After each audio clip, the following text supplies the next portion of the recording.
Hello दोस्तों, नमस्कार। आप सभी का ढाकर स्टोरी हब चैनल में हार्दिक स्वागत, वंदन और अभिनंदन है। तो दोस्तों, आज की कहानी की शुरुआत कर ही देते हैं।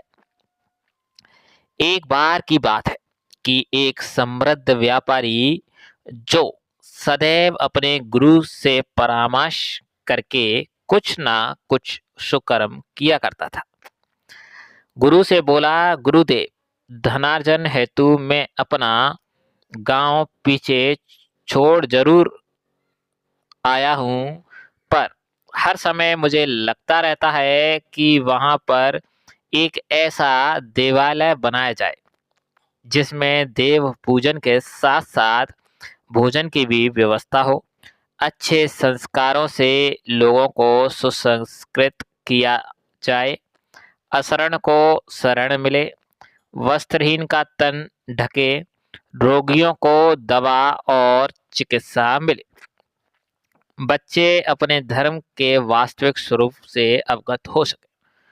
सुनते ही गुरु प्रसन्नता पूर्वक बोले, केवल गांव में ही क्यों, तुम ऐसा ही एक मंदिर अपने इस नगर में भी बनवाओ। व्यापारी को सुझाव पसंद आया। उसने दो मंदिर बनवाए, एक अपने गांव में, दूसरा अपने नगर में। जहां वह अपने परिवार के साथ रहता था, बनवा दी गई।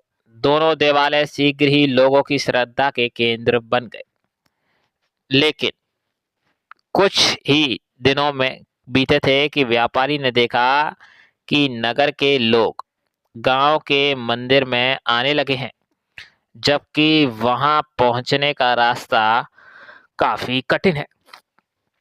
उसकी समझ में नहीं आ रहा था ऐसा क्यों हो रहा है।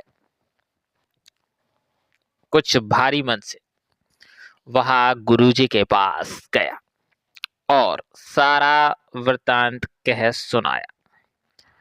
गुरुजी ने कुछ विचार किया और फिर उसे यह परामर्श दिया कि वह गांव के मंदिर के पुजारी को नगर के मंदिर में सेवा के लिए बुला ले। उसने ऐसा ही किया। नगर के पुजारी को गांव और गांव के पुजारी को नगर में सेवा पर नियुक्त कर दिया। कुछ ही दिन बीते थे कि वह यह देखकर स्तंभ रह गया कि अब गांव के लोग नगर के मंदिर की ओर रुख करने लगे हैं। अब तो उसे हैरानी के साथ साथ परेशानी भी अनुभव होने लगी। बिना एक क्षण की देरी के वह गुरुजी के पास जाकर हाथ जोड़कर कहने लगा, आपकी आज्ञा अनुसार मैंने दोनों पुजारियों का स्थानांतरण किया, लेकिन समस्या तो पहले से भी गंभीर हो चली है कि अब तो मेरे गांव के परिचित और परिजन कष्ट सहकर और किराया भाड़ा खर्च करके नगर के देवालय में आने लगे हैं। मुझसे यह नहीं देखा जाता। व्यापारी की बात सुनते ही गुरुजी सारी बात समझ गए और बोले, हैरानी और परेशानी छोड़ो। दरअसल जो गांव वाले पुजारी है, उनका अच्छा स्वभाव ही है जो लोग उसी देवालय में जाना चाहते हैं जहां वे होते हैं। उनका लोगों से निस्वार्थ प्रेम, उनके दुख से दुखी होना, उनके सुख में प्रसन्न होना, उनसे मित्रता का व्यवहार करना ही लोगों को उनकी ओर आकर्षित करता है और लोग स्वतः ही उनकी ओर खिंचे चले आते हैं। अब सारी बात व्यापारी की समझ में आ चुकी थी। मित्रों, हमें भी यह बात अच्छे से समझनी चाहिए कि हमारा व्यक्तित्व हमारे बाहरी रंग रूप से नहीं हमारे व्यवहार से निर्धारित होता है, बल्कि एक समान ज्ञान और वेशभूषा वाले दो पुजारियों में लोग कष्ट सहकर भी उसी के पास गए जो अधिक संवेदनशील और व्यवहारी था। इसी तरह हम चाहे जिस कार्य क्षेत्र में जुड़े हों, हमारी सफलता में हमारे व्यवहार का बहुत बड़ा योगदान होता है।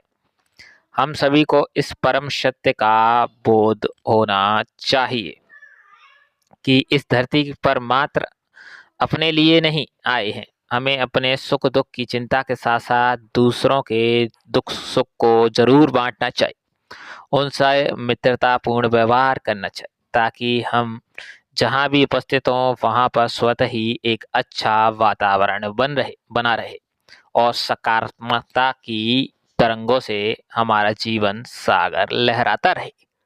हेलो दोस्तों, नमस्कार। जो आज की कहानी आधारित थी वो थी एक आत्म व्यक्ति का आत्मसमर्पण व्यवहार और संवेदनशीलता पर। आप जिस व्यवहार से रहेंगे, लोग आपकी तरह उसी व्यवहार से खिंचे आते हैं। क्रूरता वाला व्यवहार आपको लोगों से दूर करता है। प्रेम स्वभाव, आदर स्वभाव, दुख दुख में साथ होना, सुख में साथ होना और दूसरों की बातों को समझना, तो लोग आपसे अपने आप जुड़ जाएंगे। ये हमें ज़िंदगी में अगर किसी भी क्षेत्र में हम कार्य कर रहे हो, राजनीतिक हो, कर्मचारी हो या गांव से संबंध है या किसी भी सिटी में अपने कैंपस में, तो हमें एक दूसरे से, पड़ोसी से या जिससे भी अच्छा व्यवहार रखेंगे तो वो उसी तरह का हमें व्यवहार रिटर्न करेगा। लेकिन कई बार हम क्या है, व्यवहार में थोड़ा-सा क्रूरता शब्द ला लेते हैं तो मन खटास हो जाता है, तो फिर वो व्यक्ति भी हमारे लिए उसी तरह का सोचने लगता है। तो आज की हमारी ये मोटिवेशन कहानी अगर आपको अच्छी लगी हो तो प्लीज़ चैनल को सब्सक्राइब कीजिए, लाइक कीजिए, कमेंट में ढेर सारा प्यार दीजिए, जिससे हम और भी अच्छी नई स्टोरियाँ आप सभी के लिए ला सकें। धन्यवाद। जय श्री राधे, राधे-राधे।